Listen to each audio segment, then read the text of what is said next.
Привет всем! Сегодня я расскажу вам, как отличать простого волка от оборотня.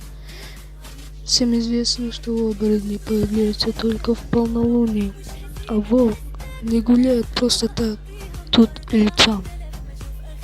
У оборотней длинная шерсть, длиннее, чем у простых волков. Не только шерсть, но и уши, клыки, ноги и руки, конечно же.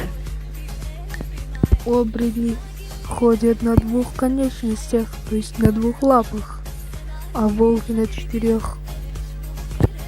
Если вы видите оборотня, он попытается убить вас.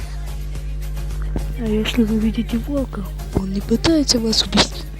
Он просто ищет либо свою стаю, либо свой дом. Вот это отличие простого волка от оборотня. Подписывайся.